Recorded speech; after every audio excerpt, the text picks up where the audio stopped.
If you guys are looking for a cheap and reliable way to gain your FIFA Ultimate Team coins over the Future Stars promo, then please look no further than FIFAcoin.com. Lots of great discounts. You can get up to 10% off. Also, an extra 5% when you use my code Martin, but you must click that link in the description.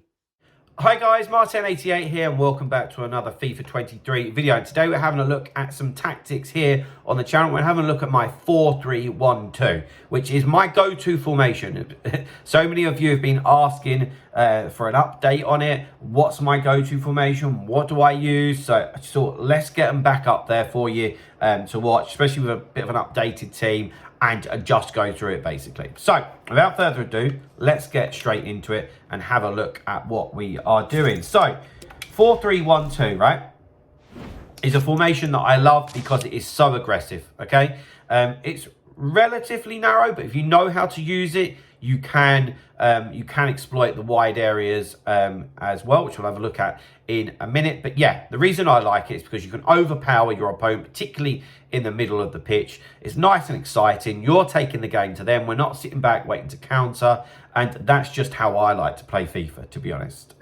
So defensive style balanced, okay? I've been through this quite a lot in coaching sessions recently and showed examples that if you are good enough to put pressure on yourself, then that is a lot more preferable than going like pressure on heavy touch or something like that, okay? Because you're doing it when you want to. You're using the players that you want to pressure. You're not taking people out of position, which higher end opponents will be able to exploit that. And the 4-3-1-2 does allow you to put your opponent under quite a lot of pressure when you don't have the ball. So yeah, that's why I would like to have that on balanced. If you feel like you're a little bit of a novice, then you could go with pressure on heavy touch, but if you can, keep it unbalanced. Defensive width, 45. We like to stay nice and compact, nice and narrow. That's just how it is, okay? Defensive depth, 45. I have tried this out higher. I didn't like it, to be honest. I didn't. For whatever reason. I haven't actually got an answer for that, but I tried it for quite a long time, a little bit higher. I did just like dropping it ever so slightly, to be honest with you. Build-up play, balanced. This is a biggie, really. Balance seems boring, but it's not boring. It allows you to do everything, okay? So you can go short, long, wide, narrow, fast, you know, quick, whatever you want to do, right? And the big thing is that gives you variation, okay? And variation keeps your opponent guessing. And that is what we want. That is the biggest thing that you need, is that variation, so that your opponent doesn't know what you're going to do and you're not predictable, okay? And having your build-up play on balance just allows you to do that. If you really feel you just can't do that and you're a little bit one-dimensional, then go for fast build-up play if you need to. But again, like with the pressure, if you can, have it on balance, because for the longer run, it would be beneficial. Chance creation, of course, it's direct passing. We've got a lot of players in forward positions with this formation, and we want them making good runs for us. Offensive width, 55. I've done that just to broaden up the formation just a little bit, okay? Because it is quite narrow, and although we're not looking for out-and-out width, we wouldn't mind them just being spread out just a little bit more. So that's why I have it on 55. Players in the box, 7. This is nice and aggressive. We want to get forward, score goals. So 7 seems logical to me. Corners and free kicks both on number 2. Okay, into the instructions. Before we do that, guys, you've heard me already mention about coaching, but I do offer online and offline coaching. So if you are somebody that's looking to improve, please feel free to get in contact with me, martinfifa88@gmail.com, and we can have a little chat about getting you involved in that. Okay, so let's go through it. So defensively, stay back while attacking, okay? Realistically, here, you want to have good fullbacks. I mean, you always want good fullbacks. I understand that. Of course you do. But in formations where the fullbacks are going to provide most of the width, you really need good fullbacks, okay? It's more important.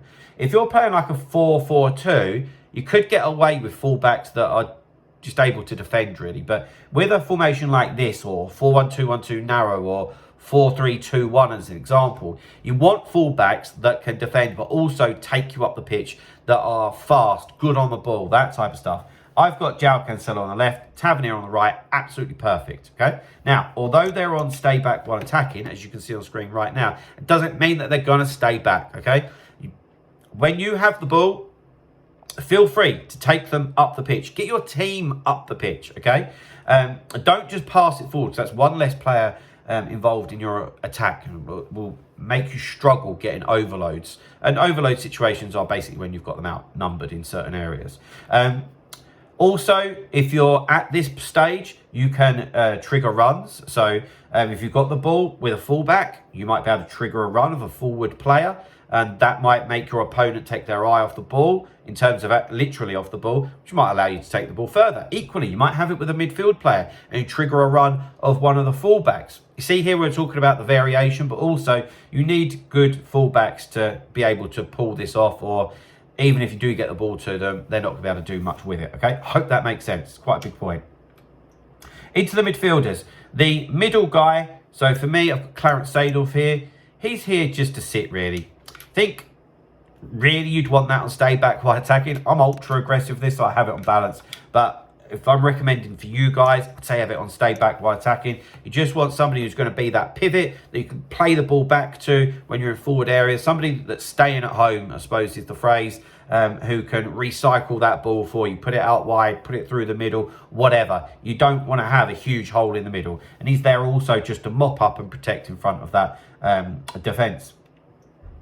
Left CDM and right CDM for me, both attacking players. These boys get involved massively and they actually veer off like that at times to produce a little bit more width and often get a lot of goals from that because your opponent's not tracking their runs, are too worried about the front three. I have them on get forward, okay, and cover centre. So the cover centre, of course, means that we're overloading that middle part of the pitch, which we want, because having three midfielders central midfielders is very unique and difficult for your opponent to deal with. So we still want them on cover centre, but we also want them on get forward. So they get involved, create goals and score goals, because that's what we're after when we're using this formation.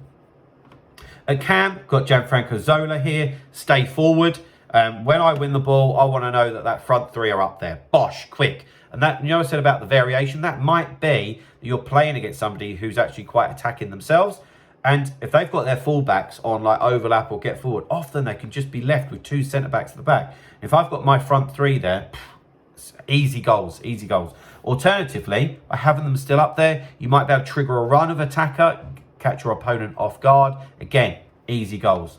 And then up top, we've got two absolute pace merchants. Normally, I would say to you that I'd have one come short, one go long. But to be honest, with Ryan Kent and Walcott, I just got to have both of them and get in behind. But normally, if I've got somebody who is extremely rapid, like either of these two, and then somebody else who's a little bit lesser, I don't know, let's go with like a Griezmann as an example, yeah? I would have them just on default, so one comes a little bit short, one goes long, but with these two, it just makes sense for me to have them both getting behind. Hope that makes sense, guys. So, there we go. There's my 4-3-1-2 tactics and instructions. Hope it makes sense. Hope you enjoy it. Any questions, let me know. If you want to get involved with the coaching, email me. But guys, that's going to be it for today. So please drop a like on the video. Subscribe to the channel if you haven't already. And I'll see you guys very, very soon. See you later, guys. Bye-bye.